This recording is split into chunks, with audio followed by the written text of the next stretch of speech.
رب اشرح لي صدري ويسر لي أمري واحلل عقدة من لساني يفقهوا قولي أعوذ بالله العظيم بوجهه الكريم وسلطان القديم من الشيطان الرجيم الله أكبر كبيرا والحمد لله كثيرا وسبحان الله بكرة وأصيلا اللهم صل وسلم على محمد وعلى آل محمد وصحبه أجمعين أما بعد ہم نے پچھلے دنوں جو کچھ بھی سورہ البقرہ کے حوالے سے جو پڑھا ہے اور سمجھنے کی کوشش کی ہے اس کو دیکھتے ہیں جب تک کہ جتنے بھی اور لوگوں نے اللہ کے اذن سے جوائن کرنا ہے وہ کرتے جائیں گے. ہم جب تک اپنے آپ کو تھوڑا سا جائزہ لیتے ہیں. اچھا، ہم نے دیکھا کہ اللہ سبحانہ تعالیٰ نے سورہ الفاتحہ، جس کو وحی کے حوالے سے تو نہیں لیکن قرآن کی جو سیکوینسنگ ہے اس میں اللہ سبحانہ تعالیٰ نے سورہ الفاتحہ جس طرح سے نازل کرنے کے بعد اس کو پہلے پلیس پر رکھا ہے. اس کے اندر کیا کیا چیزیں ہمیں ملتی ہیں. ہمیں اس کے اندر ہدایت کی سب سے اہم خبر ملتی ہے کہ ہدایت کیا ہے، انعام کیا ہے، کون لوگ ہیں جو انعام یافتہ ہیں اور ان کی نشانی کیا ہوتی ہے، اور پھر وہ ایسے کیا چیز ہے جس سے کہ ہمیں پناہ مانگنی چاہیے اللہ کی. تو وہ اللہ سبحانہ تعالیٰ نے ہی وہ طریقہ ہمیں سکھا دیا، وہ الفاظ بھی اللہ سبحانہ تعالیٰ نے سکھا دیا کہ غیر المغضوب علیہم ولا الضالین، کہ ہمیں ان لوگوں میں سے نہ بنانا جن کے اوپر اللہ کا غضب اور غضب ہوتا ہے. ٹھیک ہے. اب سوال پیدا یہ ہوتا ہے کہ سب سے پہلے کہ حمد کیا چیز ہے. تو ہم دیکھ لیتے ہیں کہ حمد کے اندر کیا ہوتا ہے. حمد میں اللہ سبحانہ تعالیٰ کی خاص تعریف جو صرف اللہ کے لیے یونیک ہے وہ بھی آئے گی. پھر اس کے بعد اللہ سبحانہ تعالیٰ کی بڑائی اور اللہ سبحانہ تعالیٰ کی کبریائی بیان کرنے والے الفاظ، جس کو ہم اکثر کہتے ہیں ثنا کہتے ہیں نا اردو میں. تو وہ ثنا بیسکلی عربی میں وہ سا سے نکلتا ہے. ٹھیک ہے، ثنا. اس کے اندر الحمد لفظ میں اللہ سبحانہ تعالیٰ کی خاص تعریف بھی آتی ہے، پھر ثنا بھی آتی ہے جو اللہ نے ہمیں سکھایا، اور پھر شکر بھی آتا ہے. اور شکر اس لیے آتا ہے کیونکہ جب آپ اللہ کی تعریف کرتے ہیں تو تعریف کرنے کے الفاظ سے آپ کو اندازہ ہوگا کہ وہ یونیک کوالٹی صرف اور صرف اللہ سبحانہ تعالیٰ کی ذات کی ساتھ ہی ہے. پھر وہ تمام کوالٹیز کے ذریعے سے جو کچھ اللہ نے ہمیں عطا کیا ہم اس کی تعریف کرنا شروع کر دیتے ہیں، ثنا کرتے ہیں کہ اللہ کی ذات ایسی ہے اور ایسی ہے، پھر ویسی ہے. پھر وہ الفاظ ہمیں کہاں سے ملے؟ ہمیں اللہ سبحانہ تعالیٰ نے وہ الفاظ سکھائے. ان تمام چیزوں کو ریکگنائز کرتے ہوئے ہم شکر کے لیول پر جاتے ہیں کہ اچھا یہ سب تو شکر کے، یہ چیزیں شکر کے قابل ہیں. جیسے کہ اللہ سبحانہ تعالیٰ کی ذات ہے، مالک ہے، اللہ سبحانہ تعالیٰ خالق ہے، رازق ہے اور رحمان ہے. یہ تمام چیزیں آپ دیکھیں کہ اللہ سبحانہ تعالیٰ کے لیے بالکل یونیک ہے. تو اس کو کہتے ہیں الحمد. اور جب لگتا ہے تو وہ خاص تعریف جس کو ہم اردو میں جب ٹرانسلیٹ کرتے ہیں اس خاص تعریف میں یہ تین چیزیں ہونی ضروری ہیں. تین چیزوں کا مجموعہ الحمد کہلاتا ہے. اس لیے جب ہم اللہ سبحانہ تعالیٰ کو یاد کرتے ہوئے جب یہ الفاظ کہتے ہیں کہ الحمد للہ، پھر اسی طرح سے ہم کہتے ہیں سبحان اللہ، پھر ہم کہتے ہیں اللہ اکبر. یہ تین علیحدہ علیحدہ الفاظ ہیں لیکن مور اور لیس بیسکلی یہ تو تینوں ہی اللہ کی تعریف ہے. تو پھر الحمد علیحدہ سے کیوں کہنا ہے؟ سبحان لفظ میں شکر نہیں آتا، سبحان لفظ میں اللہ کی بے عیبی بیان کی جاتی ہے اور پرفیکشن کے کس پرفیکشن کے کس لیول پر اللہ سبحانہ تعالیٰ کی ذات ہے. لیکن الحمد کے لفظ میں شکر بھی آتا ہے. اسی لیے اکثر ہم کہتے ہیں شکر ہے اللہ کا. اصل میں شکر نہیں ہے، اللہ کی تعریف کیے جانے کے قابل جو اللہ سبحانہ تعالیٰ کی تمام کوالٹیز ہیں اس کی وجہ سے ہم اللہ کا شکر کرتے ہیں. اور اس وجہ سے بھی شکر کرتے ہیں کہ اللہ ہمارا رب ہے، ہمیں اللہ نے اپنا بندہ چنا، بندہ بنا کر بھیجا اور ہمیں یہ موقع دیا، کیونکہ جب تک زندگی نہیں آپ کو ملتی تب تک آپ کو وہ موقع بھی نہیں دیا گیا اللہ کی طرف سے. تو اگر ہمیں زندگی اللہ سبحانہ تعالیٰ کی طرف سے عطا ہوئی ہے تو پھر یہ موقع بھی ہمیں دیا گیا کہ ہم اپنے خالق کی، بنانے والے، پیدا کرنے والے کی معرفت کے ساتھ اس کا شکر کریں. اور معرفت کا مطلب ہوتا ہے پہچاننا. ٹھیک ہے، یہ ہم نے سورہ الفاتحہ کے اندر چند چیزیں ہم نے دیکھی تھی. جو سورہ الفاتحہ اصل میں اس کو کہا جاتا ہے تمام صورتوں کا۔ کا مطلب ہوتا ہے، کہنا چاہیے کہ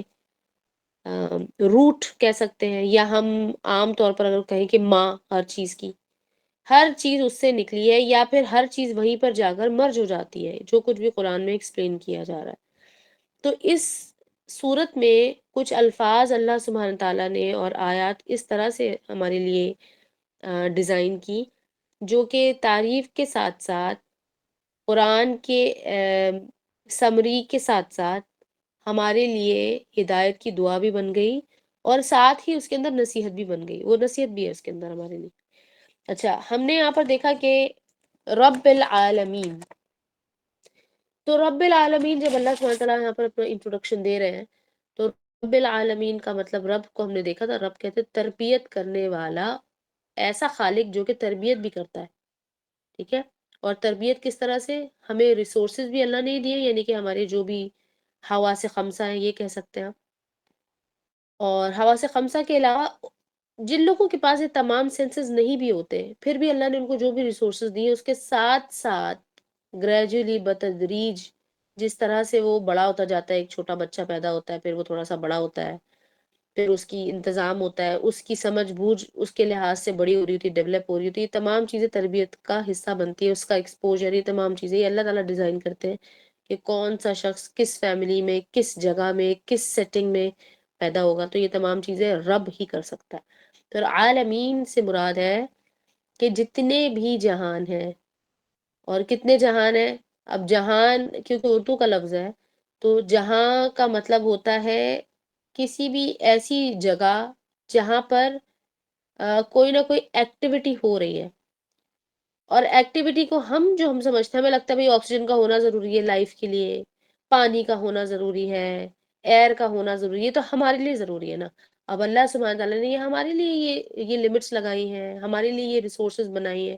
لیکن اللہ سبحانہ تعالیٰ نے اور اگر کوئی اور قسم کی کوئی بھی مخلوق بنائی ہے، یا دوسرے جہان، دوسرے یونیورس یا ملٹائیورس کا جو کانسیپٹ آتا جا رہا ہے، دوسرے سیارے ہیں، دوسرے ستارے ہیں، دوسری گیلیکسیز ہیں، یہ تمام چیزیں جو بھی اللہ نے ڈیزائن کی ہیں، اس کے اندر جس چیز کی نیڈ ہے، اور جو چیز اس میں اللہ سبحانہ تعالیٰ نے اس کے لحاظ سے خاص ڈیزائن بنایا ہے، وہ سب کچھ اللہ کا ڈیزائن ہے، اور اللہ سبحانہ تعالیٰ اس کے رب ہے۔ لہٰذا ہمیں اس کا کوئی کاؤنٹ نہیں ملتا، قرآن میں یا قرآن کے علاوہ دیگر احادیث میں بھی آپ کو اس کا کوئی کاؤنٹ نہیں ملتا، کبھی بھی کوئی ایسی کوئی کاؤنٹ ہے نہیں۔ اچھا، یہاں پر ایک چیز بہت اہم ہے، کیونکہ اب جیسے یہ قرآن کی شروعات ہے، اور ہم اس کو صرف اور صرف تھوڑا سا سمرائز کر رہے ہیں فی الحال، کہ ہم نے کیا کیا چیزیں دیکھی، کچھ مس تو نہیں کر دیا۔ تو آپ ایک بات یاد رکھیں کہ اللہ سبحانہ تعالیٰ نے ہمیں اس دنیا میں جینے کے لیے، اور آخرت اس سے ڈیرائیو کرنے کے لیے، اپنی آخرت کا انجام بہتر سے بہتر کرنے کے لیے، جو چیزیں درکار ہے، جو انگریڈینٹس چاہیے تھے ہمارے اپنی ذات کے اندر، ہمارے سراؤنڈنگز میں، اور پھر انفارمیشن یا نالج کے اعتبار سے قرآن کے ذریعے سے جن چیزوں کی ضرورت تھی، وہ تمام چیزیں اللہ سبحانہ تعالیٰ نے وہ فراہم کر دی ہیں۔ تو اگر اس کے علاوہ کسی کو کوئی سوال آتا ہے، اور وہ بہت ڈگ ان کرنے کی کوشش کر رہا ہے، پھر کہہ رہا ہے فلاں چیز کا مجھے جواب نہیں ملتا، آپ کو ہمیشہ یہ سوچنا چاہیے کہ وہ جواب جو آپ تلاش کر رہے ہیں، کوئی بھی، تو کیا وہ جواب کا ملنے نہ ملنے سے آپ کی زندگی پر یا آخرت پہ کوئی اثر پڑے گا؟ نہیں پڑے گا۔ زیادہ تر ایسی چیزیں ہوتی ہیں، اس لیے کہ یہ چیلنج کرنے والی بات ہے قرآن کو، کہ قرآن کے ذریعے اور احادیث کے ذریعے سے ہمیں تمام انفارمیشن فراہم کر دی گئی ہے، وہ انفارمیشن جو ہماری زندگی کے لیے ضروری تھی، جو ہماری آخرت کے لیے ضروری تھی، اور وہ بھی جو کہ ہمارے دل اور دماغ کے اندر جو کیوریوسٹی پیدا ہوتی ہے، جستجو، اس کو ٹھنڈا رکھنے کی حد تک بھی جو کچھ بھی ضرورت ہے، وہ اللہ سبحانہ تعالیٰ نے ہمیں دے دیا۔ جیسے کہ ایک یہ چھوٹا سا واقعہ ہے جو کہ حدیث سے ہمیں ملتا ہے، کہ جب رسول اللہ صلی اللہ علیہ وسلم کے پاس کچھ یہودی دو سے تین سوال لے کر آئے، چار سوال لے کر آئے، ان سے یہ جاننے کے لیے کہ یہ سچا نبی ہے یا نہیں، تو ان میں سے ایک سوال یہ تھا کہ روح کی حقیقت کیا ہے۔ اب روح کی حقیقت اگر آپ کو پتہ چلتی ہے، تب بھی آپ کی زندگی آخرت میں کیا فرق پڑے گا؟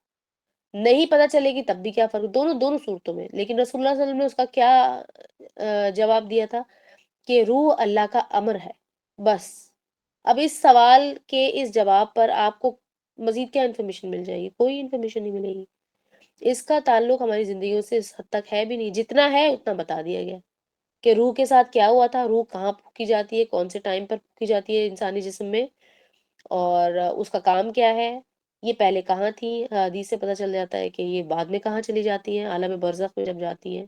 تو کہاں جاتی ہیں۔ ایک حدیث میں رسول اللہ صلی اللہ علیہ وسلم نے یہاں تک بھی بتا دیا کہ جو لوگ دنیا میں ایک دوسرے سے فیملیئر ہیں، محبت رکھتے ہیں، انسیت رکھتے ہیں، وہ عالم ارواح میں بھی ایک دوسرے کے دوست ہوا کرتے تھے، اور جو یہاں پہ مخالف ہے ایک دوسرے کے، وہ عالم ارواح میں بھی ایک دوسرے کے مخالف ہی تھے۔ تو اس طرح کی انفارمیشن دیگر مسلینیس آپ کو مل جاتی ہے، لیکن اگر کوئی شخص یہ کہے کہ کمپلیٹ اس کے اندر تمام چیزیں نہیں، میرے تمام سوالوں کے جواب اس میں نہیں مل رہے، تو یہ ہو سکتا ہے کہ آپ یا تو ٹھیک طریقے سے ڈھونڈ نہیں رہے، یا آپ کے پاس وہ انٹائر نالج اس وقت ہے نہیں۔ تو آپ جب تک پورے قرآن کا مطالعہ نہ کر لیں، کیونکہ قرآن کے ساتھ مزید دیگر آپ کو پتہ ہے کہ لیفٹ اینڈ رائٹ احادیث بھی آتی ہیں، تو آپ کو بہت سی چیزوں کی انسائٹ مل جائے گی۔ اور ایز اے مسلم ہمارا تو اس پہ یہ تو عقیدہ ہی ہمارا ہے، یہ تو عقیدے کا حصہ ہے ہمارے، کہ ہم نے اس پر ایمان پورا لے کر آنا ہے۔ لیکن ایمان کے ساتھ ساتھ یہ یقین ہمارا پکا ہونا چاہیے کہ بھئی ایسا نہ ہو کہ اگر ہمیں کوئی سوال کا جواب نہیں مل رہا تو اس کا مطلب وہ کہ ہے اس میں کوئی نہ کوئی اعوجا، جیسے کہ سورہ الکہف میں اللہ سبحانہ تعالیٰ فرماتے ہیں نا کہ یہ جو ذکر ہے اس کے اندر کوئی عوج آپ کو نہیں ملے گی، کوئی بھی ٹیڑھا پن آپ کو نہیں ملے گا۔ تو جب اللہ سبحانہ تعالیٰ اس چیز کو کلیم کر رہے ہیں تو اس بات کو آپ کو اچھے سے یقین کر لینا چاہیے کہ ہے نہیں، اس میں یہ آپ کو نہیں مل رہا، ہو سکتا ابھی نہیں مل رہا، کچھ ٹائم کے بعد آپ کو وہ چیز آپ کے سامنے ہو جائے گی۔ اچھا جی، تو سورہ الفاتحہ میں ہمیں جو دوسری چیز پتہ چلتی ہے وہ یہ کہ اللہ سبحانہ تعالیٰ کہہ رہے ہیں کہ الحمد، یعنی کہ شکر ہے، تعریف ہے اس رب کے لیے، اس اللہ کے لیے جو کہ رب العالمین ہے۔ آگے الرحمن بھی ہے اور رحیم بھی ہے، پھر اللہ سبحانہ تعالیٰ اپنی تعریف کے بعد یہ خاص دو چیزیں اپنے بارے میں بتا رہے ہیں، اور یہ کہہ رہے ہیں کہ میں رحمان ہوں، رحیم ہوں، مالک یوم الدین بھی ہوں میں۔ اب جب اللہ سبحانہ وتعالی کہہ دے کہ سارے جہانوں کا رب ہے اللہ، اس کی ایکسپلینیشن میں تو یہ بھی آ جائے گا کہ قیامت کے دن کا رب بھی اللہ ہی ہے۔ لیکن اللہ سبحانہ وتعالی کہتے ہیں کہ الرحمن الرحیم، تدبر اگر آپ اس پر کریں، سوچیں بار بار،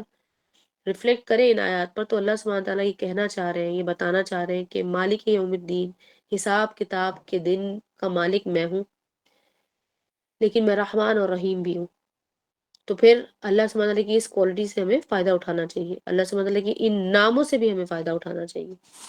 پھر ایاک نعبد و ایاک نستعین، آگے سے کہہ رہے ہیں کہ میں مالک یوم الدین ہوں، میری ہی عبادت کرو اور مجھی سے مدد مانگو، صرف اور صرف۔ تو اس چیز کو ذرا آپ دیکھیں کہ یہ کیا ہے، صرف اللہ کی عبادت کرنی ہے اور اللہ سے ہی مدد مانگنی ہے۔ تو یہ بھی اللہ سبحانہ تعالیٰ ہمیں ایک خاص انفارمیشن دے رہے کہ جب میں رحمان ہوں، رحیم ہوں، ہر چیز کا رب میں ہوں، تو میری عبادت کرو اور مجھ سے مدد مانگو۔ جب مدد مانگنے کی بات آ رہی ہے تو اس کا مطلب کیا ہے کہ مدد پھر آئے گی بھی۔ پھر اہدنا الصراط المستقیم، آگے سے اللہ سبحانہ تعالیٰ کہہ رہے ہیں کہ مجھ سے یہ بھی مانگو کہ میں تمہیں ہدایت دوں سیدھے راستے کی۔ تو ہدایت کو دیکھ لیتے ہیں کہ ہدایت کیا ہوتی ہے۔ ہدایت ہمیشہ ایک چیز کو نہیں کہتے، یعنی کہ ہمیں لگتا ہے کہ مجھے اچھے اور برے کا فرق پتہ چل گیا ہے تو لہٰذا مجھے ہدایت ہو گئی ہے۔ تو ہدایت کا مطلب یہ نہیں ہوتا، ہدایت کا مطلب ہوتا ہے کہ آپ کو علم ہوا اور اللہ کی طرف سے آپ کو اس علم پر عمل کرنے کی بھی توفیق ہو گئی، اور وہ عمل آپ کی زندگی کا میجر حصہ بن گیا، اس کو کہتے ہیں ہدایت۔ یعنی کہ آپ کی جو ویلیوز ہیں، آپ کا جو پرسپشن ہے، آپ کی آئیڈیالوجی جو ہے، وہ ساری چیزوں کے ذریعے سے ہدایت ریفلیکٹ ہونی چاہیے، تو اس زمرے میں پھر آپ کہتے ہیں کہ ہدایت ہوگی۔ اس ہدایت کی بات ہو رہی ہے جو یہاں پر قرآن کے ذریعے سے ہمیں جو لفظ پتہ چلتا ہے ہدایت کا۔ پھر یہ کہ قرآن کو ہمیں اللہ سبحانہ تعالیٰ کی طرف سے ایک افضل ترین ذکر جاننے کے علاوہ یہ بھی سمجھنا چاہیے کہ اسی کے ذریعے سے ہمیں مزید فائدہ بھی پہنچے گا۔ اور ہدایت ایک وہ چیز ہے کہ جب دل میں آپ کے ایمان کا وہ جو سیڈ ہوتا ہے نا، وہ ہوتا ہے موجود، تو پھر اللہ سبحانہ تعالیٰ ہدایت کا سمجھ لیں کہ اس میں پودا نکل آتا، بیسیکلی سمجھنے کی بات یہ ہے۔ اور یہ جو پودا ہوتا ہے یہ صرف آپ کو فائدہ نہیں کرتا، یہ آپ کے آس پاس کے لوگوں کو بھی فائدہ کرتا ہے، جو آپ کی فیملی کے ہوں، چاہے چاہے وہ آپ کی فیملی کے نہ ہو۔ جب ہم نے دیکھا ہے کہ اکثر روڈ وغیرہ پہ، پارکس میں، دیگر جگہوں پہ جب ہم درخت لگا ہوا دیکھتے ہیں تو اس کا فائدہ کس کس کو ہو رہا ہوتا ہے؟ صرف آپ کو، لگانے والے کو، یا لگانے والے کی فیملی کو ہو رہا ہوتا ہے، اور بڑے لوگوں کو فائدہ ہوتا ہے، جانوروں کو بھی فائدہ ہوتا ہے اس کا۔ اور بہت سے درخت اتنے اتنے سالوں کو لگے ہوئے ہیں، آپ نے دیکھا ہوگا کہ لگانے والے کا بھی نہیں پتا ہوتا، لیکن فائدہ اٹھانے والے کو کچھ نہیں پتا ہوتا، لیکن اس کو فائدہ ہو رہا ہوتا ہے۔ تو ہدایت کا فائدہ بہت دور تک جاتا ہے، اس چیز کو آپ دیکھیے گا۔ اور دوسرا یہ بھی کہ اس دعا کو، یہ جو سورہ الفاتحہ ہمیں بیسیکلی دعا ہے پوری، یہ ہم بار بار ریپیٹ کرتے ہیں اللہ کے حکم سے۔ اللہ سبحانہ تعالیٰ نے ہمیں کیوں ریپیٹ کرنے کے لیے کہا کہ اللہ سبحانہ تعالیٰ سورۃ العلیٰ میں ہم نے دیکھا تھا کہ ریمائنڈر بینیفٹ کرتا ہے بلیور کو، یعنی کہ مومن کو اس کا فائدہ ہوتا ہے بار بار کسی چیز کی یاد دہانی کرنے کا۔ تو ایمان کا ہونا بہت ضروری ہے، اگر ایمان ہوگا تو پھر آپ کو بہت سے فائدے حاصل ہو جائیں گے۔ آگے ہم چلیں گے، صراط الذین انعمت علیہم، ان لوگوں کا راستہ آپ نے مانگا اللہ سبحانہ تعالیٰ سے۔ اللہ تعالیٰ خود کہہ رہے ہیں کہ آپ نے مانگنا ہے یہ راستہ مجھ سے، انہی الفاظ میں، ایسا سیدھا ہموار راستہ، صراط، جس انعمت علیہم، جس راستے پر چلنے والوں پر ایمان، سوری، اللہ سبحانہ تعالیٰ کا انعام ہوا۔ انعام کس کس کو کہہ سکتے ہیں؟ انعام آتا ہے مال کی صورت میں، اولاد کی صورت میں، صحت کی صورت میں، اور ہدایت کی صورت میں، کیونکہ ہدایت کے بعد آپ نے دیکھا جیسے ہی ہدایت ہوئی، ہدایت کے بعد آپ کو بہت سے اور فائدے ہوں گے۔ اب وہ ہدایت اگر آپ کے پاس ہے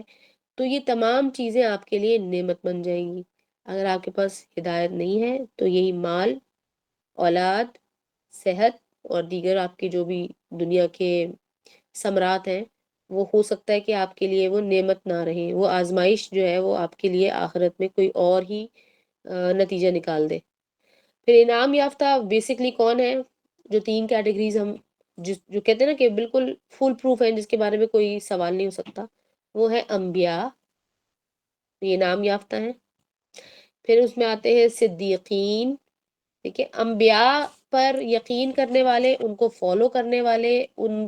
کو وٹنس کرنے والے صدیقین، ان کی تعلیمات پر عمل کرنے والے۔ اور پھر شہداء، ٹھیک ہے، یہ چیزیں اس کے اوپر کوئی ڈیبیٹ نہیں ہو سکتی۔ اور پھر اس کے علاوہ وہ لوگ جن کو اللہ سبحانہ وتعالیٰ نیکی کی توفیق عطا فرمائیں گے، اس کو آپ سمجھ لیں کہ یہ تمام لوگ جو ہے انعام یافتہ بندے اللہ سبحانہ وتعالیٰ کہلاتے ہیں۔ اور اب ایک بہت امپورٹنٹ چیز ہے جو ہم پہلے بھی اس کو 3 سے 4 دفعہ ڈسکس کر چکے ہیں، لیکن میں بار بار یہ بتانا چاہتی ہوں کیونکہ آپ لوگوں کی طرف سے اکثر ہی کوئی سوال، کوئی جواب، ڈسکشن اس پر نہیں ہوتا، یا کم سے کم انسان حیران تو ہوتا ہے نا، تو آپ کم سے کم حیران ہی ہو جائیں، کوئی آپ کو قرآن کی طرف سے کوئی انفارمیشن مل رہی ہے تو، کہ مغضوب علیہ جو کیٹیگری ڈسکس کی گئی ہے کہ اللہ سبحانہ وتعالیٰ نے صراط الذین انعمت علیہم غیر المغضوب علیہم ولا الضالین، وہ لوگ، ان کا راستہ آپ نے مجھے نہیں دکھانا یا اللہ، جن پر آپ کا غضب ہوا۔ اور غضب کون ہو، غضب کن پر ہوتا ہے؟ پھر ولد الضالین، جو بھٹک گئے۔ اچھا، غضب والے کون لوگ ہیں، اس بات کو بہت آپ نے غور سے سمجھنا ہے۔ یہ بھٹک جاتے ہیں، کیسے بھٹکتے ہیں؟ کہیں چل رہے ہوتے ہیں تو بھٹک جاتے ہیں، صحیح، کسی نہ کسی راستے پر ہی ہوتا ہے۔ یہ مغضوب اور الضالین کو اب آپ نے ریلیٹ کرنا ہے۔ مغضوب غضب سے نکلا ہے، یا ہم اردو میں کہتے ہیں نا غیظ اور غضب، غیظ ریج کو کہتے ہیں، غضب کہتے ہیں غصے کی وجہ سے کچھ نہ کچھ ایکٹ کرنا، ٹھیک ہے، غصے کے مطلب کہ ایک تو ہوتا ہے کہ بہت زیادہ غصہ آیا اور بہت زیادہ غصے کی وجہ سے کسی کو سزا دینا، اس کو کہتے ہیں مغضوب، ٹھیک ہے، غضب جو ہے ضاد کے ساتھ۔ اب اس میں آپ نے دیکھنا ہے کہ غضب والے جو لوگ ہیں یا مغضوب وہ لوگ ہوں گے جن لوگوں کے پاس علم آیا، بہت غور سے سننا ہے آپ نے، جن لوگوں کے پاس علم آیا لیکن انہوں نے اس پر عمل نہیں کیا۔ اس کی ایکسپلینیشن یہی پکی پکی ایکسپلینیشن ہے، چاہے آپ کہیں سے بھی اٹھا کر پڑھیں، کسی بھی عالم کو سنیں، کسی مفتی کو سنیں، کسی بھی فرقے میں کسی کو بھی پوچھیں، کسی سے بھی آپ یہ سب سن لیں، آپ کو اس چیز کی یہی ایکسپلینیشن ملے گی.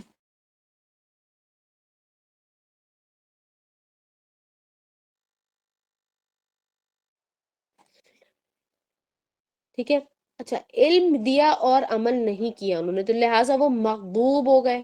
تو اس کا نتیجہ کیا نکلے گا؟ وہ ضالین ہو جائیں گے. ضالین، ضاد لام لام ضلل سے نکلا ہے، بھٹک جانا، اپنے اصل مقصد سے بھٹک جائیں گے. ٹھیک ہے، وہ سمجھ رہے ہوں گے ہم تو صحیح جا رہے ہیں، جب اینڈ اپ کریں گے نا اپنی ڈیسٹینیشن منزل پر جب پہنچیں گے تو پتہ چلے گا ہم تو غلط ہی راستے پہ چل رہے تھے، یہ کہاں آ گئے ہم. اب جب یہ بھٹکے ہوئے لوگ جب اپنے بھٹکے ہوئے راستے پر ہوتے ہیں تو کیا ہوتا ہے؟ عمل تو کیونکہ ان کا ہوتا نہیں، اسی وجہ سے تو مغضوب ہو گئے تھے، اس لیے تو بھٹک گئے تھے. جو علم جو تھا نا، جو انہوں نے شروع میں انہوں نے کہیں سے سنا تھا، ان کے دماغ دل نے وٹنس کیا تھا تھوڑا بہت، وہ بھی چلا جاتا ہے. اسی لیے اب ہمیں کیا کیا سمجھ میں آئے یہاں پر؟ انعام یافتہ لوگ، صراط المستقیم کو آپ دیکھیں، مغضوب، الضالین، اور ہدایت کو دیکھنا ہے آپ نے کہ ہدایت آخر کیا ہے، کیسے ملتی ہے، ہدایت کے اندر کیا کوالٹیز ہو سکتی ہیں. تو اس کی نشانیاں یہ بیسکلی ہمیں پتہ چل گئی کہ اگر تو ہدایت ہے تو اس کی نشانیاں کیا ہیں.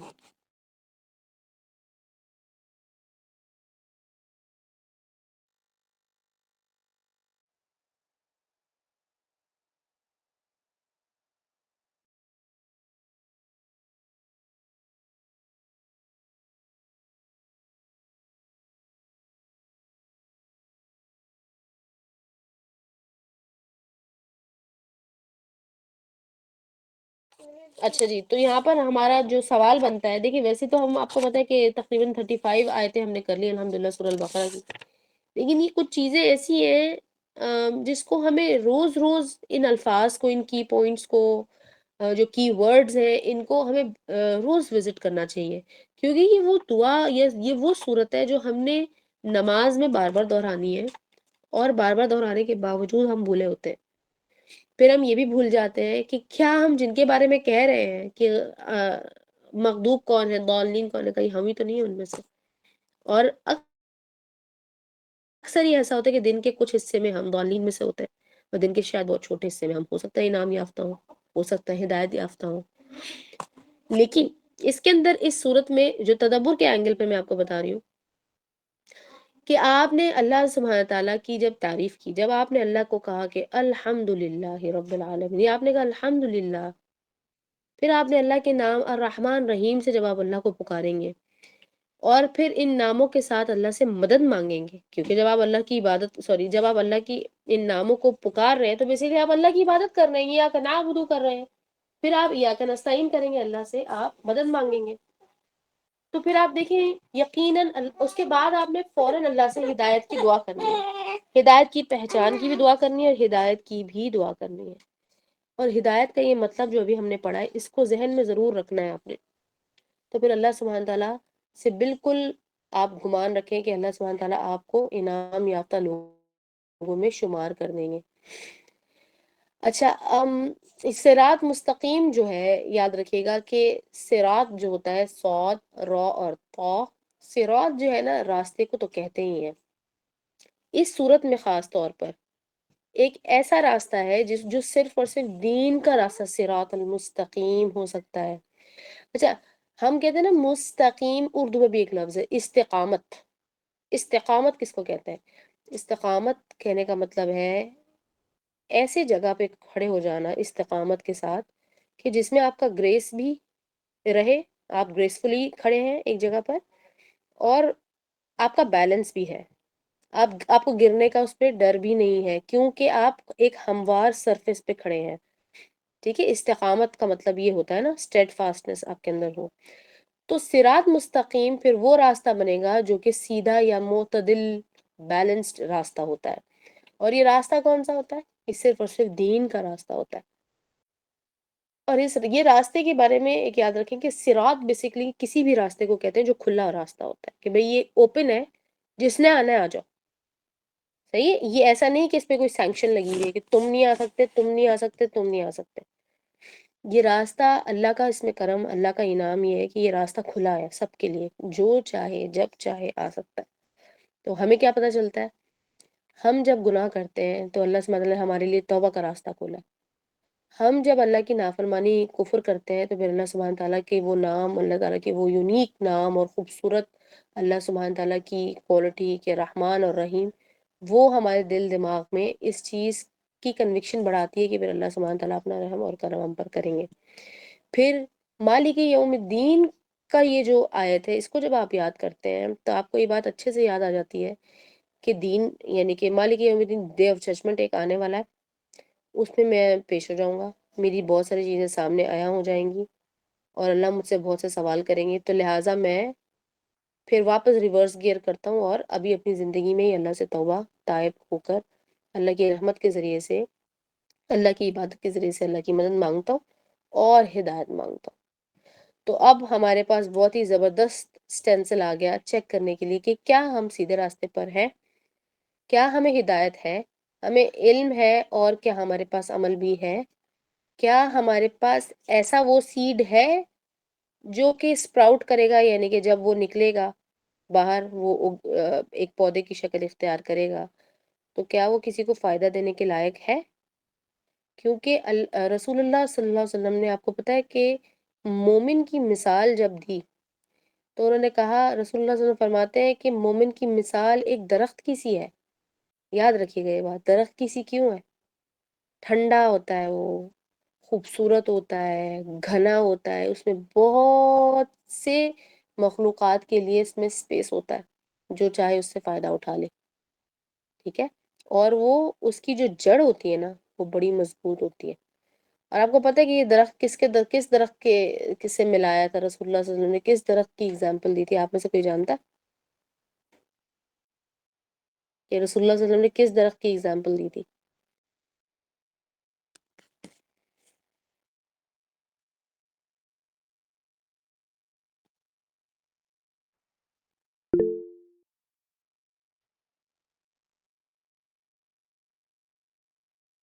سنوبر کیا چیز ہے؟ مجھے نہیں پتا من، نام سنا ہے میں نے یہ، لیکن میں جانتی نہیں اس کو۔ ہاں جی، کھجور کا درخت ہے، رضوان نے صحیح کہا ہے۔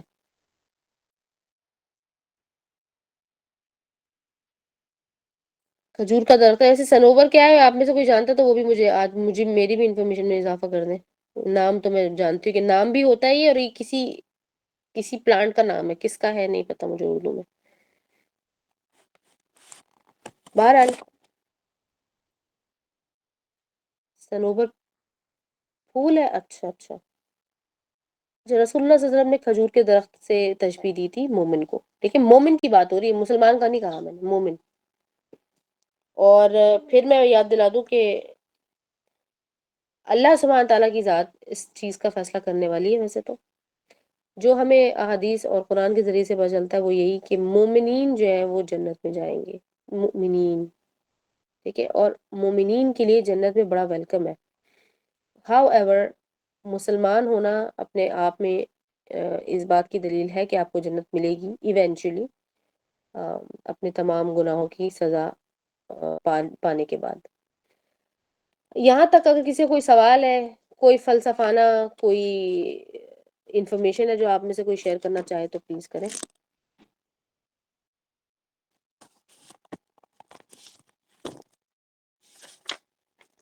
اچھا جی، آگے ہم چلتے ہیں۔ سورہ البقرہ میں ہمیں اللہ سبحانہ تعالیٰ نے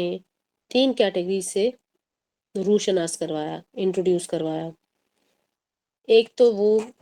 جو کہ متقی ہیں، پھر ایک تو وہ جو کہ ایمان بالغیب لے کر آتے ہیں اور اللہ سبحانہ تعالیٰ کے لیے نماز قائم کرتے ہیں، اور پھر اس میں سے خرچ کرتے ہیں جو اللہ سبحانہ تعالیٰ نے ان کو جو کچھ بھی دیا ہے، اور پھر اس پر بھی ایمان لاتے ہیں جو اللہ سبحانہ تعالیٰ نے ان کی طرف نازل کیا، یعنی کہ رسول اللہ صلی اللہ علیہ وسلم کے ذریعے سے قرآن جو ان کی طرف نازل کیا، یا کہنا چاہیے بیسیکلی جو شریعت ان کی طرف نازل ہوئی ہے۔ لیکن ایک عجیب و غریب اور ادھر ایک کیٹیگری بن گئی کیونکہ جب یہاں پر اللہ سبحانہ تعالیٰ ایمان والوں کی بات کرتے ہیں، متقی تقوی والے لوگوں کی بات کرتے ہیں، تو پھر ایک اپوزٹ کیٹیگری بھی بن گئی جو کہ تقوی والے نہیں ہیں، ایمان والے نہیں ہیں. تو یہ تو دو ایکسٹریم اپوزٹس ہو گئے، لیکن درمیان میں ایک اور کیٹیگری تھی، وہ تھی منافقین کی. ٹھیک ہے، تو منافقین سمپل سی چیز ہے، ٹو فیز. نفاقہ آپ کو بتایا تھا کہ ایک پائپ جس کے دو سرے ہوتے ہیں، ایک سرا کہیں اور کھلتا ہے، ایک سرا کہیں اور کھلتا ہے، اینڈ. ٹھیک ہے، دونوں اینڈز اس کے ڈفرینٹ جگہ پر کھلتے ہیں، دو منہ کے، یعنی کہ دو ڈفرینٹ فیسز.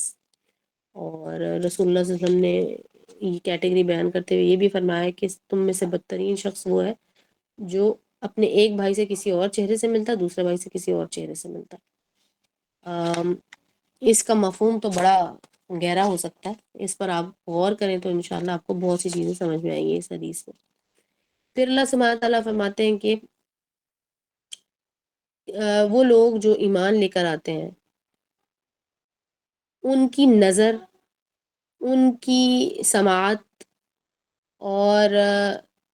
ان کے دلوں پر جو کچھ بھی اثر ہوتا ہے وہ ان لوگوں سے بہت مختلف ہوتا ہے جو کہ حقیقی طور پر تو دیکھنے سننے والے ہوتے ہیں، لیکن ان کو اپنی سماعت کا، اپنی نظر کا کوئی فائدہ نہیں ہوتا. تو اللہ سبحانہ تعالیٰ ان کے دلوں پر ایک مہر سی لگا دیتے ہیں، یا پردہ آ جاتا ہے ان کی، بلر ہو جاتا ہے سب کچھ، کے سامنے ہوتے ہوئے بھی انہیں نظر نہیں آتا. یہ جو لفظ آیا تھا نا، وہ اعلیٰ ابصارہم غشاوہ، تو غشاوہ میں آپ ایک چیز دیکھیے گا کہ غشاوہ کے اندر بہت بہترین ایکسپلینیشن اسی چیز کی ہے، بلر ویژن کی. کیونکہ بلر ویژن میں ہوتا یہ ہے کہ چیز سامنے ہوتی ہے، آپ کو پتا ہوتا ہے کہ ہے کچھ سامنے، لیکن جو ایگزیکٹ ہوتا ہے وہ آپ کو نظر نہیں آتا. صحیح ہے، تو آپ اس کو کچھ اور سمجھنا شروع ہو جاتے ہیں، یا آپ اگنور ہی بہت بہت کہتے ہیں نا کنوینئنس سے آپ اس کو اگنور کر لیتے ہیں. تو ایک تو یہ چیز سمجھ لیجئے گا. تو جب ہم ہدایت اور مغضوب، انعام یافتہ ان الفاظ پر غور کریں گے تو ہم نے یہ بھی دیکھنا ہے کہ کیا ہم ان لوگوں میں سے تو نہیں ہے کہ جن کا ویژن بلر ہو جاتا ہے یا ہو گیا ہے. لہٰذا اللہ سبحانہ تعالیٰ بھی ان کے دلوں پر مزید پردہ لگا دیں گے، یا ختم اللہ علی قلوبہم، مہر لگا دیں گے، باہر سے سیل کر دیں گے. اور پھر ہم نے دیکھا کہ اللہ سبحانہ تعالیٰ نے منافقین کو ایکسپلین کرتے ہوئے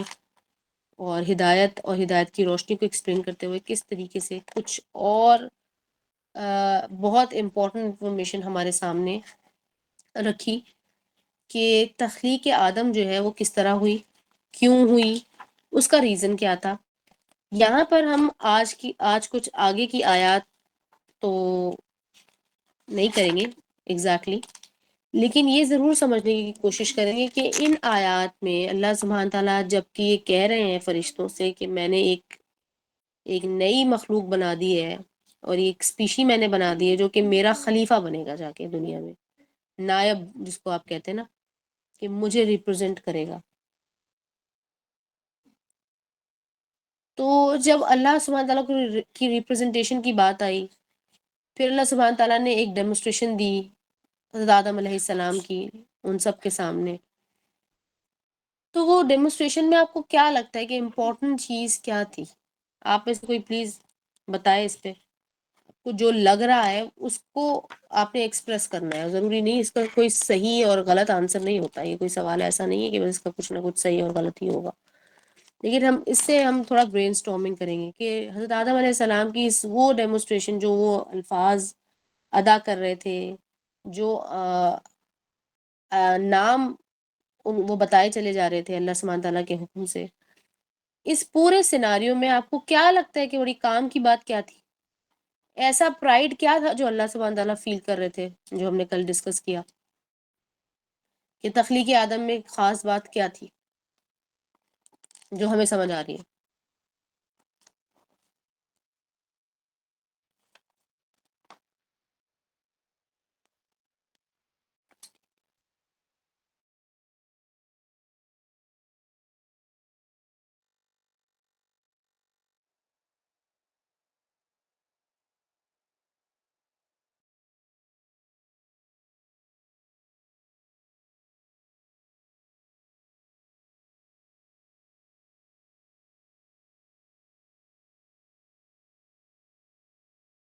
صحیح ہے، فری ول ٹیسٹ کرنا.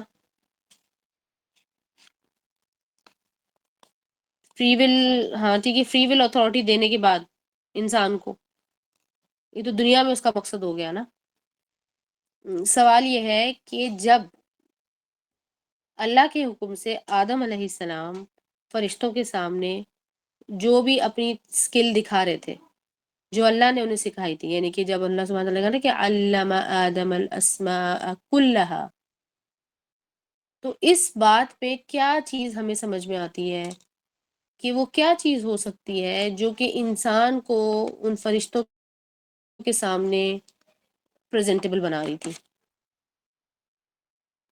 یہ سوال ہے، اگر جواب نہیں آتا نو پرابلم، عقل۔ لیکن اللہ سبحانہ وتعالیٰ نے عقل تو یہاں بیان ہی نہیں کی ان آیات میں جو ہم پڑھ چکے ہیں۔ اچھا، ایک بہت مزے کی چیز ہے، جب ہم کسی چیز کو سیکھ رہے ہوتے ہیں نا، تو جیسے کہ میں نے آپ کو کہا کہ ہم نے جو کچھ پہلے غلط سیکھا ہوتا ہے اس کو ان لرن کرنا ایک بہت خطرناک اور بڑا مشکل پروسیس ہے۔ اسی طرح سے جب ہم کچھ مزید نیا سیکھ رہے ہیں یا اس کسی چیز کو بگننگ سے سیکھ رہے ہیں، تو یہ چیز بھی بہت امپورٹنٹ ہے کہ جتنا حصہ ہمارے سامنے آیا ہے نا، آپ نے صرف اس پر فوکس کرنا ہے۔ ابھی آپ کے جو آس پاس ہمارے لیفٹ رائٹ میں جو ہماری پرانی یادداشت میں جو انفارمیشن ہے اس کو بھلانا ہے، اور آپ نے ایسے سمجھنا ہے، میں نے شروع کے سیشنز میں کہا تھا کہ جب ہم شروع کریں گے تو آپ نے اس طرح سمجھنا ہے کہ جیسے اب ہمارے سامنے بالکل پہلی دفعہ یہ آیت آئی ہے، اور آپ نے حیران ہونا ہے ہر دفعہ کہ اچھا یہ کیا، یہ تو مجھے پتہ ہی نہیں تھا۔ تو آپ سمجھ لیں کہ اب جیسے ہمیں نہیں معلوم کہ آدم کو پیدا کیا اللہ نے، اور پھر آدم علیہ السلام نے سامنے سے کچھ الفاظ جو ہیں جو اللہ نے انہیں سکھائے تھے وہ بتا دیے، بیان کر دیے۔ تو آپ سوچیں کہ فرشتے کھڑے ہیں اور ہمیں دیکھ رہے ہیں، ہم تو نہیں تھے وہاں، آدم علیہ السلام موجود تھے۔ تو آپ کے خیال میں فرشتوں کو کیا سمجھ آیا ہوگا جب انہوں نے یہ سب دیکھا کہ یہ کیا، یہ تو یہ جو چیز اللہ سبحانہ وتعالیٰ نے تخلیق کی ہے تو بول رہا ہے، اور یہ تو تمام وہ چیزیں بول رہا ہے جو اللہ نے اس کو سکھائی ہیں، اور اسے کتنی زیادہ چیزیں اللہ نے سکھا دی ہیں، اس کی کیپیسٹی کتنی زیادہ ہے، اور اتنی انفارمیشن کا یہ کیا کرے گا؟ ٹھیک ہے، اب کیا ہوا جب کہ اللہ سبحانہ تعالیٰ نے یہ سب کیا، ڈیمونسٹریشن دے دی، تو پھر کیا ہوا؟ فسجدوا الا ابلیس، فسجدوا، انہوں نے سجدہ کر دیا، اللہ سبحانہ تعالیٰ نے حکم دیا سجدہ کرو۔ کیوں؟ آدم کو سجدہ تو کر رہے تھے، لیکن کسی نے آج تک یہ سوال نہیں کیا کہ آدم کو سجدہ کیوں کروا رہے ہیں اللہ سبحانہ تعالیٰ؟ اللہ سبحانہ تعالیٰ نے تو صرف اپنی ذات کے لیے سجدے کو رکھا ہوا ہے، تو پھر سب آدم کو سجدہ کیوں کروا رہے ہیں؟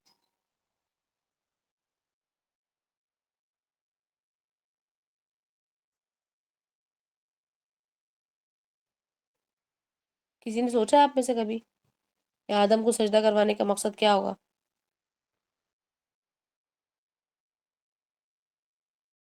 علم، سنا لکھا علم، علم، علم اور میموری اور عقل، یہ تینوں چیزیں جو ہیں بہت اہم ہے، بہت زیادہ اہم ہے۔ السلام ورحمۃ اللہ وبرکاتہ۔ اچھا،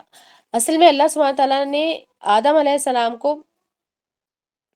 نہیں وہ سجدہ کروا رہے تھے، بیسیکلی اللہ کی تخلیق کو سجدہ کروا رہے تھے، جو اللہ کی تخلیق ہے، کہ اللہ سبحانہ تعالیٰ کی ایک بہت یونیک تخلیق۔ پھر ہمیں پتہ چلتا ہے ان آیات سے کہ علم کے ذریعے انسان کا جو رینک ہے وہ اوپر چلا جاتا ہے، یا انسان اگر تعریف کے قابل بنے گا، یا فرشتوں سے اگر اس کو کہنا چاہیے نا مقابلہ دیا جائے، تو پھر اس کا ریزن یہ بنے گا کہ اس کے پاس علم ہے، اور ذرا عقل ہے تو وہ علم کو ریٹین کرے گا نا۔ ٹھیک ہے، علم، عقل، میموری، ٹھیک ہے، تمام چیزیں۔ اب میموری اللہ سبحانہ وتعالیٰ نے اس لیے تخلیق کی ہے برین کے ذریعے سے، بیسیکلی برین کے اندر میموری کا جو حصہ ہے، میموری ریٹین کرنے کا حصہ، وہ علم کے لیے ہے، اور کیا ہے جو کچھ آپ نے آبزرو کیا وہ آپ نے اس کو ریٹین کرنا ہے، سیو کرنا ہے۔ ٹھیک ہے، تو یہ چیز یاد رکھیں آپ کہ اللہ سبحانہ تعالیٰ نے بیسکلی ادھر ایک کوشچن مارک ہمیں چھوڑ دیا ہمارے لیے فی الحال۔ آگے آیات میں جا کے، آگے قرآن کے اگلے حصوں میں اللہ سبحانہ تعالیٰ اس چیز کو بالکل ریویل کر دینا ہے کہ ہدایت اور علم ٹھیک ہے، یہ 2 چیزیں بڑی بہترین ہیں۔ علم حاصل کرنے والا، علم والا، اور اللہ سبحانہ وتعالیٰ نے فرمایا کہ علم والے اور بغیر علم والے برابر نہیں ہو سکتے، عقل والے اور غیر عقل والے برابر نہیں ہو سکتے، اور عقل ہونے کے باوجود، علم ہونے کے باوجود ہدایت نہ ہونا، یہ کیسے آپ کو پتہ ہے کہ یہ اس کے بعد کیا حشر نشر ہوگا ہمارا، جو ہم نے سورہ الفاتحہ کی ابھی اس اوور ویو میں دیکھا۔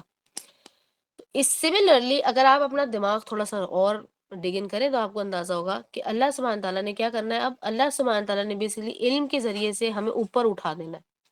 اس لیے تو علماء کا جو درجہ ہے وہ کیسا ہے؟ علماء کا درجہ ایسا ہے جیسے کہ ہم دنیا میں ستارے چمکتے ہوئے دیکھتے ہیں نا، چمکدار ستارہ، بالکل علماء کا درجہ بیسیکلی ویسا ہی ہے، اچھے علم رکھنے والے، اور اللہ سبحانہ تعالیٰ کی طرف بلانے والے۔ اور علماء کا یاد رکھیں، علماء سو بھی ایک کیٹیگری ہے، اس کو ہم انشاءاللہ آگے جا کے ڈسکس کریں گے کیونکہ کچھ اس سے ریلیٹڈ آیات ہمیں ملیں گی۔ اچھا، اب ہمیں یہاں پر ایک اور انفارمیشن ملی۔ پہلے تو ہم نے اپنی تخلیق کو دیکھا کہ ہماری تخلیق ہوئی تو کیا ہوا، اللہ سبحانہ تعالیٰ نے پھر آگے کیا کیا، ان کو جنت میں رکھ دیا۔ لیکن اس سے پہلے آپ دیکھیں کہ ایک اور اینٹیٹی ہمارے سامنے آئی۔ اللہ سبحانہ تعالیٰ نے یہاں پر جنوں کو انٹروڈیوس نہیں کیا۔ یہاں پر ایک نام ہمیں ملتا ہے ابلیس، فرشتوں کا نام نہیں لکھا ہوا، فرشتوں کی پوری کیٹیگری یعنی کہ پوری کی پوری جماعت جو ہے وہ لکھی ہوئی ہے کہ فرشتوں کی پوری جماعت موجود ہے، لیکن الا ابلیس میں ابلیس ہمیں ایک انٹروڈکشن ملتا ہے کہ ابلیس کوئی چیز ہے جو کہ ظاہر سی بات ہے وہ ایک الگ تھا، سوائے کہ ابلیس کے اس نے نہیں کیا، تمام فرشتوں نے کیا لیکن ابلیس نے نہیں کیا۔ تو اکثر کچھ لوگ اس کو مس انٹرپریٹ کر لیتے ہیں کہ شاید ابلیس بھی فرشتوں میں سے ایک تھا اور اس کو اسٹینڈ آؤٹ کر دیا کہ تمام جماعت فرشتوں کی موجود تھی اور اس میں سے جو ہے وہ ایک ابلیس موجود نہیں، ایک ابلیس نے اللہ سبحانہ تعالیٰ کا حکم جو ہے وہ نہیں مانا۔ تو یہاں پر ہم اس آیت کی یا اس لفظ کی جو تشریح ہے، تفصیل ہم آگے کی آیات سے لے لیتے ہیں، جہاں سے ہمیں پتہ چلتا ہے کہ اللہ سبحانہ تعالیٰ قرآن کے اگلے کچھ حصوں میں فرماتے ہیں کہ ابلیس جو ہے وہ فرشتوں میں سے نہ تھا، جنوں میں سے تھا۔ ٹھیک ہے، وہ ہمیں پتہ چل جاتا ہے، یہ مسئلہ حل ہو گیا ہمارا۔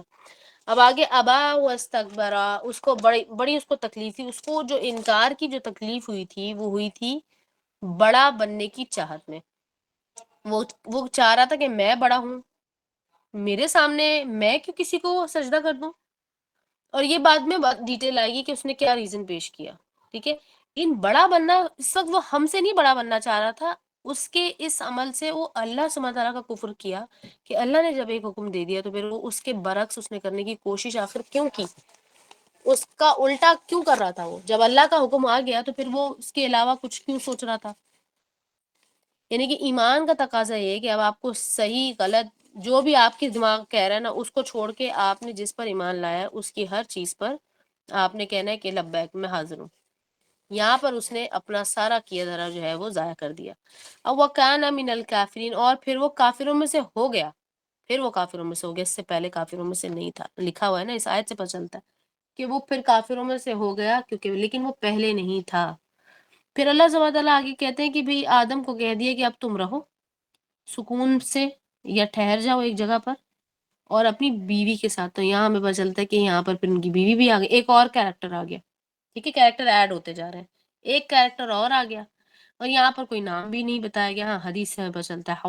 حوا کے بارے میں کہ جنت میں وہ موجود تھے۔ اچھا جی، اس جنت کو یاد رکھیے، یہ وہ جنت ہرگز نہیں ہے جہاں پر قیامت کے حساب کتاب کے بعد لوگ بھیجے جائیں گے، کیونکہ جنت کے بارے میں جب اللہ ڈسکرائب کرتے ہیں قرآن میں تو اللہ سبحانہ تعالیٰ صاف صاف الفاظ میں کہتے ہیں کہ یہ جنت وہ جنت ہے، مومنوں کے لیے وہ جنت ہے جو کسی آنکھ نے نہیں دیکھی۔ تو جنت اللہ سبحانہ تعالیٰ کے لیے کچھ بھی مشکل نہیں ہے، جس طرح سے اللہ سبحانہ تعالیٰ فرماتے ہیں کہ اللہ سبحانہ تعالیٰ کہتے ہیں کہ میری ہاتھ کی ایک مٹھی میں، میرا جو ہاتھ ہے اس کی مٹھی میں یہ تمام کائنات، زمین آسمان اور ساتوں آسمان، تمام چیزیں اس کے اندر سمٹ کے آ جائیں گی، میرا ایک ہاتھ اتنا بڑا ہے۔ ٹھیک ہے، یہ بہت اوتھینٹک روایت سے آپ کو پتہ چلے گا۔ قرآن سے بھی آپ کو دیگر اللہ سبحانہ تعالیٰ کے کہہ سکتے ہیں کہ کچھ پارٹس جو اللہ سبحانہ، جیسے کہ ہاتھ اللہ کے آپ کو پتہ چلے گی، اللہ کا عرش کیسا ہے، اللہ تعالیٰ بیٹھتے ہیں، اللہ تعالیٰ سوتے نہیں، اللہ کو تھکن نہیں ہوتی، کچھ ایٹریبیوٹس آپ کو آرام سے ریویل اللہ سبحانہ وتعالیٰ کرتے جائیں، چند ایک ہے، زیادہ نہیں ہے، اور اس کے بارے میں ہم ڈسکس نہیں کر سکتے جیسے اللہ سبحانہ وتعالیٰ کی شان کو سوٹ کرتا ہے۔ بہرحال تو وہ اس جنت میں ٹھہرے جس جنت میں وہ ایک خاص ٹیمپرری جنت ٹیمپرری نہیں ہے، لیکن ان کا ٹھہرنا وہاں پر ٹیمپرری تھا، اور اب اللہ سبحانہ تعالیٰ نے ان کے لیے ہر چیز جائز کر دی۔ اللہ تعالیٰ نے کہا کہ آپ ان تمام لگژریز کو اویل کریں، لیکن سوائے اس ایک درخت کے قریب آپ نے نہیں جانا، نہیں تو پھر تم ظالموں میں سے ہو جاؤ گے، یعنی کہ اپنی ذات پہ بھی ظلم کرنے والے اور میرے ساتھ بھی ظلم کر دے، میرے حکم کے ساتھ بھی ظلم ہو گیا۔ اچھا، ظلم کو ذرا ہم دیکھ لیتے ہیں کہ ظلم کیا ہوتا ہے۔ ظلم کہتے ہیں، ایک تو یہ کہ قرآن کی اصطلاح میں ظلم گناہوں کو بھی کہا جاتا ہے، ٹھیک ہے، بہت زیادہ الفاظ آپ کو یہ جب ہم اس کو ٹرانسلیٹ کرتے ہیں تو ظلم ہم سوچتے ہیں کہ بھئی ظلم کی کیا بات آ گئی، یہاں تو گناہ کی بات آ رہی ہے، وہ ظلم گناہ میں ہی ٹرانسلیٹ ہوتا ہے، ٹھیک ہے، اردو کے لحاظ سے۔ لیکن ظلم کی ڈیفینیشن بیسیکلی یہ ہے کہ کسی کی حق میں کمی کر دینا، صحیح ہے۔ اچھا، اسی طرح سے ہم کسی کے حق میں اگر زیادتی کرتے ہیں، فرض کر لیں کہ دو بچے اگر ہمارے ہیں، ان دو بچوں میں سے ایک بچے کو ہم زیادہ فیور کر رہے ہیں، کسی ایک کو زیادہ فیور کر رہے ہیں، تو آٹومیٹکلی دوسرے کے جو حق ہے وہ کم ہونا شروع ہو جاتا ہے، ٹھیک ہے، اس بات پر آپ نے ضرور غور کرنا ہے۔ لہٰذا ظلم کی ڈیفینیشن یہ بنتی ہے کہ کسی کو اس کے ڈیو رائٹ سے زیادہ یا اس سے کم دے دینا، اور ظلم کے بعد آپ کو پتہ ہے ایک اور لفظ آتا ہے، وہ ہے زیادتی،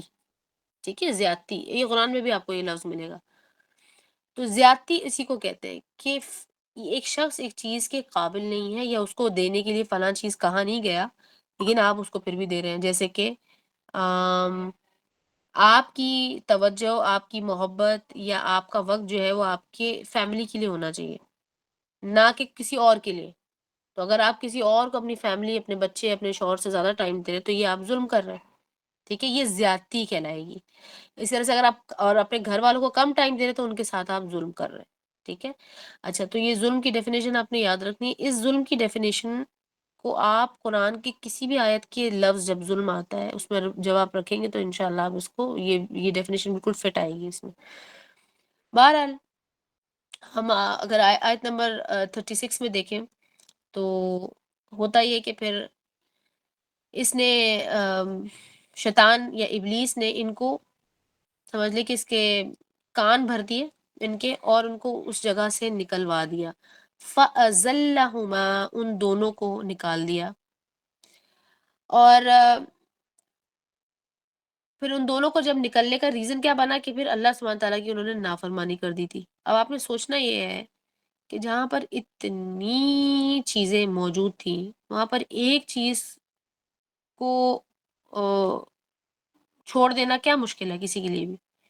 لیکن اس کے لیے عقل کے ساتھ ہدایت، اور پھر اپنے دشمن کو پہچاننا۔ اب وہ لوگ اپنے دشمن کو تو نہیں پہچانتے تھے، ان کو تو نہیں بتایا گیا تھا کہ یہ تمہارا وہ ہے، دشمن ہے۔ آپ نے کسی نے یہ سوچا کہ جس جنت میں یہ موجود ہے یہاں پر شیطان کیسے آیا؟ کسی کا یہ سوال ہی نہیں آیا کہ شیطان یہاں جنت میں کیا کر رہا ہے، حالانکہ اس سے پہلے واقعہ ہو چکا ہے، اس نے سجدہ نہیں کیا اور وہ کافروں میں سے ہو گیا۔ اس کے بعد نیکسٹ سیناریو پیش کیا گیا کہ اللہ سبحانہ تعالیٰ فرماتا ہے کہ میں نے اب ان کو جنت میں رکھا، اور جنت میں ان کے لیے لگژریز تھیں، ان کو ایک شجر کے پاس جانے سے منع کیا گیا، اور وہاں پر شیطان آ گیا پھسلانے کے لیے، ٹھیک ہے۔ تو یہ جنت میں کیا کر رہا تھا؟ سوچے ذرا، کیا یہ کیسی جنت ہے کہ یہاں پر شیطان پہلے سے گیا ہوا ہے؟ ایسی جنت میں ہم جائیں گے؟ یہاں سے پتہ چلتا ہے کہ یہ وہ جنت نہیں ہے، ٹھیک ہے۔ جنت کا مطلب کیا ہے؟ لفظ جنت کا مطلب دیکھیں، لفظ جن اور جنت یہ دونوں ہی آپس میں ریلیٹڈ ہے۔ کیسے؟ جن جو ہوتا ہے جیم نون نون، جن نون نون، ٹھیک ہے، نون شدہ ہوتا ہے۔ یہ کہتے ہیں ایسی چیز جو نظر نہ آنے والی ہو۔ جنت بھی ایسی ہی چیز ہے جو کہ نظر نہیں آتی، ٹھیک ہے۔ اللہ سبحانہ تعالیٰ نے فرمایا کہ تمہیں ایسی جنتوں میں داخل کروں جو کسی آنکھ نے نہیں دیکھی۔ مومنوں کو اللہ سبحانہ تعالیٰ ان جنتوں میں داخل کریں گے۔ اس جنت میں اب دوسرا جو مطلب نکلتا ہے وہ کیا ہے؟ جنت بیسکلی ہم کہتے ہیں باغات کو، ٹھیک ہے۔ اچھا، اس کا ریفرنس آپ کو بڑا کلیئرلی ملے گا سورہ الکہف، اس لیے میں آپ کو ریفرنس دے رہی ہوں کہ سورہ الکہف تو تقریباً تمام لوگ ہی پڑھتے ہیں،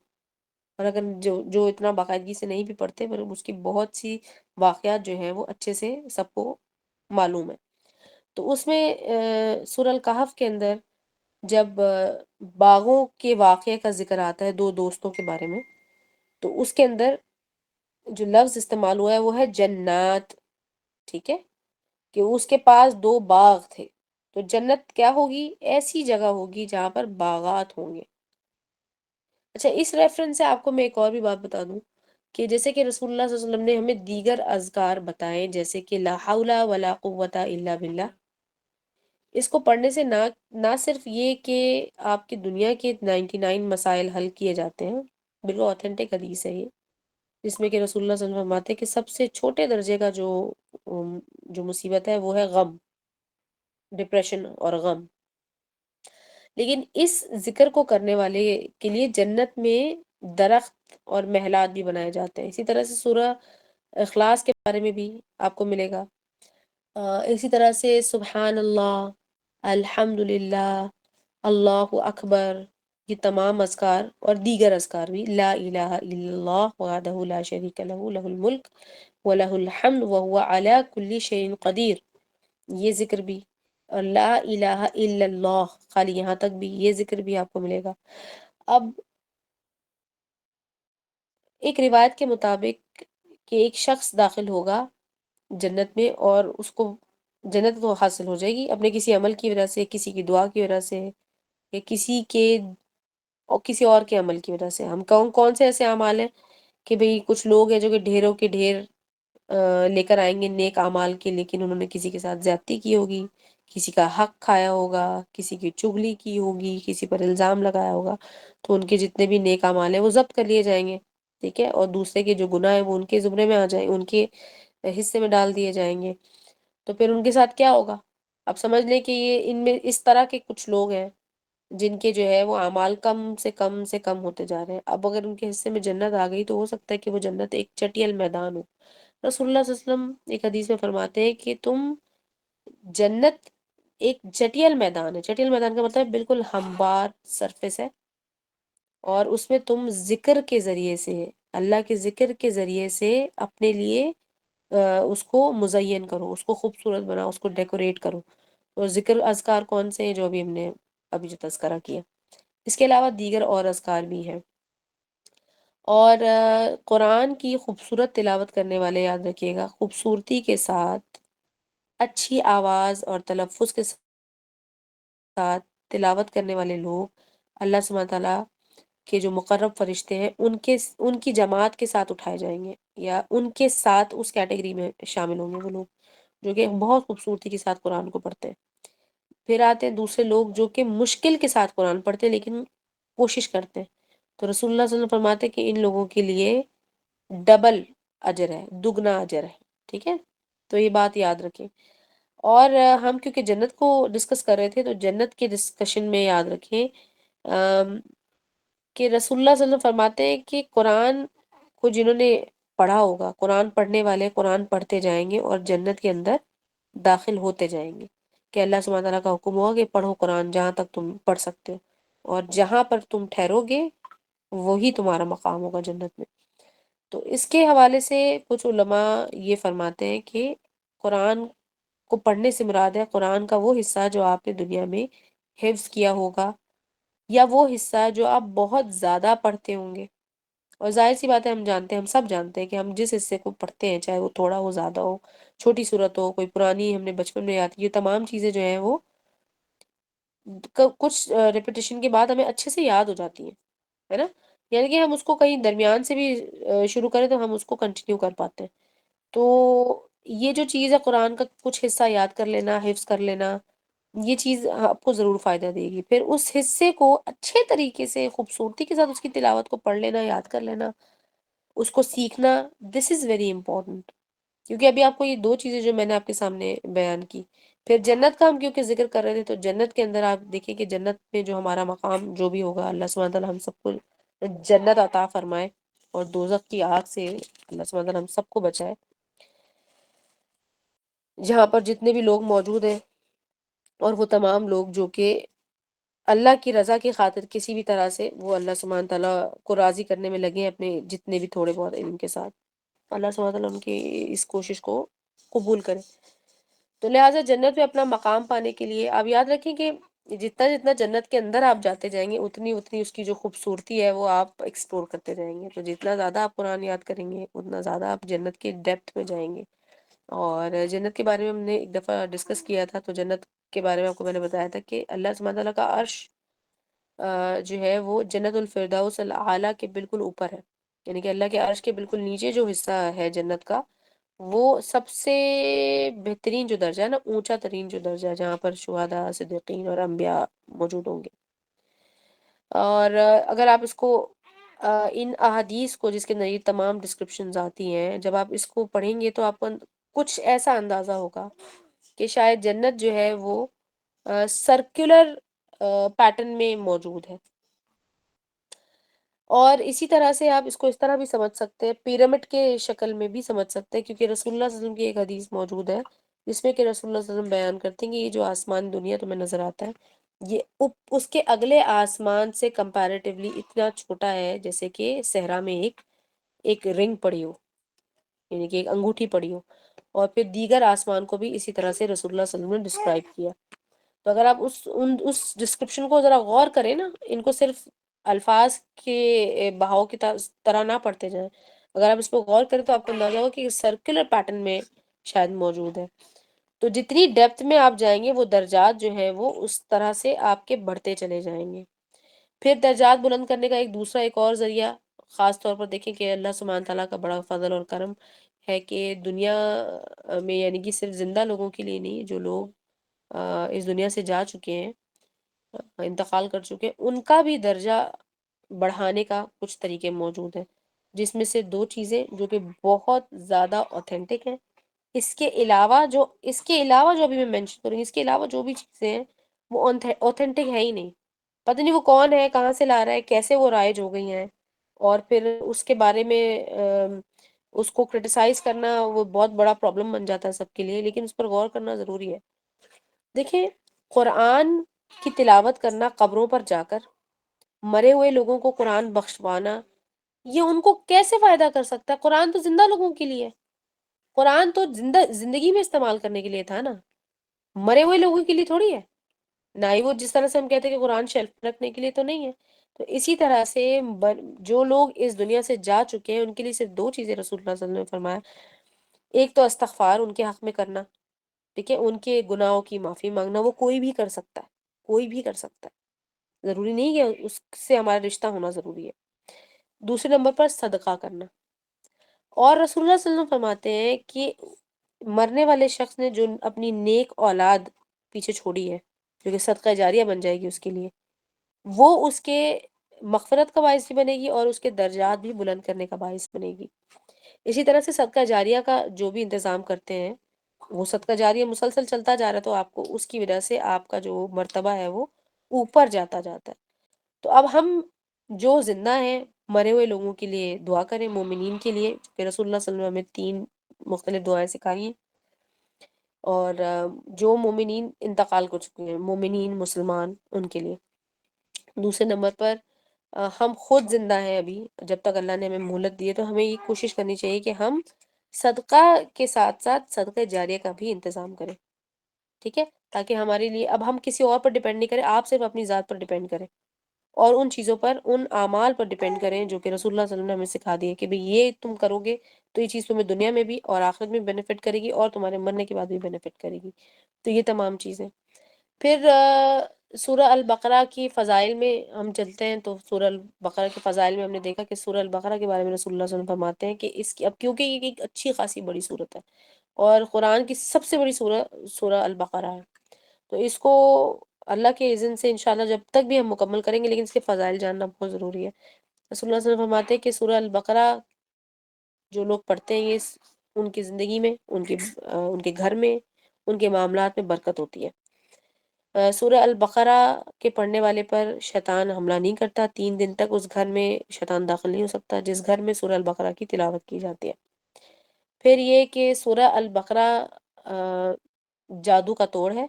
اور یہ کہ جادوگر اس کا مقابلہ نہیں کر سکتا۔ دیکھیں، یہ کچھ روایات ہیں اوتھینٹک جو رسول اللہ صلی اللہ علیہ وسلم نے ہم تک پہنچائی سورہ البقرہ کے فضائل کے حوالے سے۔ لیکن پھر سورہ البقرہ کا آخرت پہ بھی بڑا فائدہ ہے کیا ہے، وہ یہ کہ رسول اللہ صلی اللہ علیہ وسلم فرماتے ہیں کہ قیامت کے دن جب کہ بہت تپتی ہوئی گرمی ہوگی، دماغ جو ہے وہ باقاعدہ یہ جو برین والا ہے حصہ ہمارا بوائل ہو رہا ہوگا گرمی اور سورج کی تپش سے، تو رسول اللہ صلی اللہ علیہ وسلم فرماتے ہیں کہ سب لوگ جو ہے وہ یہ ایک تپتی ہوئی دھوپ کے نیچے کھڑے ہوں گے، اور وہاں پر آپ کو سائے کی ٹھنڈک کی ضرورت ہے، اور پیاس کی شدت سے آپ کی حالت خراب ہو رہی ہوگی، تو وہاں پر سورہ البقرہ کی تلاوت کرنے والے جو لوگ ہوں گے ان کے سر پر ایک بادل کی شکل میں سورہ البقرہ آ جائے گی، ایک بادل کی شکل میں، ٹھنڈے بادل کی شکل میں، جب تک وہ حساب کتاب کا سلسلہ چل رہا ہوگا وہ آپ کے سر پر ٹھنڈے بادل کی صورت میں رہے گی۔ اسی طرح سے پھر ایک دوسری صورت کے بارے میں وہ ہے سورہ آل عمران، یہ جو اس کی اگلی سورہ ہے، اس کے بارے میں بھی یہی آتا ہے کہ اس کی دنیا میں اس کی تلاوت کرنے والے جو لوگ ہوں گے، اس کو پڑھنے والے جو لوگ ہوں گے،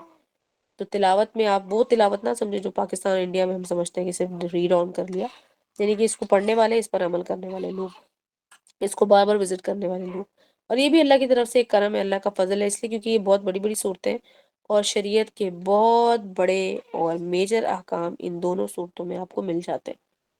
ٹھیک ہے، بہت آیات محکمات ان دونوں صورتوں میں موجود ہیں، شریعت کے بہت بڑے بڑے ڈیٹیلڈ اصول اس میں موجود ہیں، تو آن اینڈ آف ایک مومن کی زندگی جو ہے صبح سے لے کے شام تک ان صورتوں کے اوپر عمل کیے بغیر نہیں گزر رہی ہوتی، یعنی کہ اگر آپ منافقوں کی جو کوالٹیز اور پراپرٹیز ہم نے پڑھی ہیں، اگر اس کو بھی اپنے اندر تلاش کرتے ہیں روزانہ، اور اپنے دل میں اور دماغ میں یہ نیت رکھتے ہیں کہ یا اللہ سورہ البقرہ میں جو میں نے فلاں آیات پڑھی تھی اس کے بیک گراؤنڈ کے لحاظ سے میں اپنے آپ کو چیک کر رہا ہوں اور میں چاہتا ہوں کہ میرے اندر یہ چیزیں ختم ہو جائیں، تو آپ یقین کریں اس نیت کا بھی آپ کو یہی فائدہ ہونے والا ہے کہ آپ سورہ البقرہ وزٹ کر رہے ہیں اور پھر آپ ان آیات کو دہرائیں بھی۔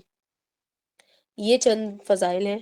چند ایک فضائل ہیں، بہت نہیں ہے لیکن ایک چیز جو بہت بہترین ہے وہ ہے برکت کی۔ برکت کے لیے آپ چاہے اپنے کاروبار میں، اپنے رہنے کی جگہ میں، اپنے کچھ معاملات کے لیے سورہ البقرہ کو پڑھیں، تو اس کا ہم نے طریقہ دیکھا تھا کہ علماء نے ہمیں کیا سجیسٹ کیا کہ 7 دنوں میں ایک مرتبہ مکمل کرنی چاہیے، 8ویں دن آپ اس کو پھر سے شروع کر دیں، اور رسول اللہ صلی اللہ علیہ وسلم نے ہمیں 3 دن بتا دیے، 3 دن تک شیطان داخل نہیں ہوتا، تو 3 دن تک سمجھ لیں کہ آپ کی شیلڈ جو ہے وہ قائم دائم رہے گی، اور چوتھے دن سے وہ چلی جائے گی، تو آپ چوتھے دن دوبارہ سے شروع کر لیں، کیونکہ سورہ البقرہ اچھی خاصی بڑی صورت ہے، اگر آپ کے لیے ممکن نہیں ہے ایک دن میں پڑھنا، ویسے تو ممکن ہے کہ جو لوگ حفظ کرتے ہیں پھر ان کو مراجعہ کرنا ہوتا ہے وہ کرتے ہیں اس سے بھی زیادہ، تو ممکن ہے، لیکن اس کو پھر وہی بات، اس کو طریقے سلیقے سے پڑھیں، اور ہم نے دیکھا کہ قرآن کو پڑھنے اچھے طریقے سے پڑھنے کا کیا ثواب ہے، مقرب فرشتوں کے ساتھ وہ ان کی جماعت میں شمار کیا جاتا ہے وہ شخص۔ اب ہمارے لیے جو آج موسٹ امپورٹنٹ ریویژن تھا وہ تھا لفظ الحمد کا، ہدایت کا، صراط مستقیم کا، مغضوب کون ہوتا ہے یہ چیز کبھی نہیں آپ نے بھولنی، تاکہ ہمیں اچھے سے یاد رہے کہ ہم صبح سے لے کے شام تک کئی دفعہ مغضوب ہوتا ہے، کہ ہدایت ہوتی ہے ہمارے پاس، سوری علم ہوتا ہے ہمارے پاس اور ہم عمل نہیں کرتے، تو لہٰذا ہمارا جو ہدایت ہے وہ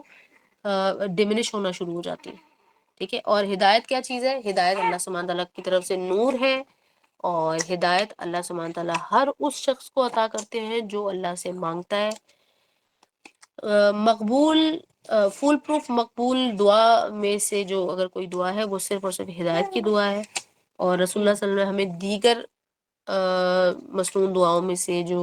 چند چھوٹی چھوٹی دعائیں سکھائیں، ان میں ہدایت کی چند دعائیں ہیں موجود، وہ انشاءاللہ میں بھی تھوڑی دیر میں آپ لوگوں سے شیئر کر لیتی ہوں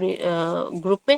تو آپ لوگ اس کو دیکھ لیں، اگر آپ جانتے ہیں اسے تو اچھی بات ہے، نہیں اگر پہچانتے ان دعاؤں کو تو یاد کر لیں، دیکھ کر پڑھ لیں، بہت بہت سمپل سے چھوٹے چھوٹے الفاظ ہیں۔ اور ایک بات اور ریویو کرنے کے لیے وہ یہ تھی کہ سورہ البقرہ کی ان آیت پہ ہم ابھی نہیں پہنچے، لیکن آخر کی جو 2 آیتیں ہیں آمن الرسول سے جو شروع ہوتی ہے، ان آیات میں آپ دیکھیے گا کہ سونے سے پہلے کسی بھی وقت ان کو پڑھا جا سکتا ہے، ان کے اندر دعائیں موجود ہیں، ان دعاؤں کو آپ اپنی نمازوں میں تشہد میں بھی پڑھ سکتے ہیں، ویسے بھی آپ دعا کر سکتے ہیں، اور ان 2 آیتوں کو پانی پر پڑھ کر دم کرنا مکمل اچھے طریقے سے آواز کے ساتھ، تو آپ کو بہت سی بیماریوں میں شفا ملے گی، بہت سی تکلیفوں کا آپ دیکھ لیں کہ وہ دور ہو جائیں گی انشاءاللہ، کیونکہ ان آیات کے بارے میں یہ بھی ہے کہ انشاءاللہ جب ہم ادھر پہنچیں گے تو ان کی احادیث دیکھیں گے، لیکن یاد رکھیے گا کہ ان آیات کو پڑھنے کے بعد آپ اپنی کوئی ذاتی دعا بھی کرتے تو وہ قبول ہوتی ہے، تو جادو وغیرہ، بیماری، نظر، ان تمام چیزوں کے لیے یہ آیات آپ اس کو یوز کر سکتے ہیں. ٹھیک ہے. تو آج کا سیشن آئی تھنک کہ ہمارا ریویژن ریویو ہو گیا ہے. اس ویک میں انشاءاللہ اس ویک فرائیڈے کو آپ کو کچھ کوشچنز ملیں گے. تو اگر آپ اس میں پارٹیسپیٹ کریں گے تو بہت اچھی بات ہے. جن کے پاس انفارمیشن ہے وہ اچھا ہے، اس کو شیئر کریں. جن کے پاس نہیں ہے اور آپ کے سوال جواب سے وہ ان کی بھی نالج میں اضافہ ہو جائے گا. تو کچھ کوئز کا سلسلہ انشاءاللہ ہم شروع کریں گے. چھوٹی چھوٹی چیزیں ہیں، انٹرسٹنگ سی، بس سوال کے طور پر ہم ڈال دیں گے. تو آپ چاہے تو اس میں سے ان سوالوں کا جواب دیں تو اچھی بات ہے. تو ہمارا ریویو بھی ہو جائے گا انشاءاللہ. چلیے اب انشاءاللہ کل جو ہے وہ آگے کے جو دیگر ہم سبجیکٹس اور بکس پڑھ رہے ہیں اس پہ سے ہم دیکھیں گے ٹاپک. تو ابھی کے لیے اتنا ہی. سبحانک اللہم و بحمدک، نشہد ان لا الہ الا انت، نستغفرک و نتوب الیک. السلام علیکم و رحمۃ اللہ وبرکاتہ.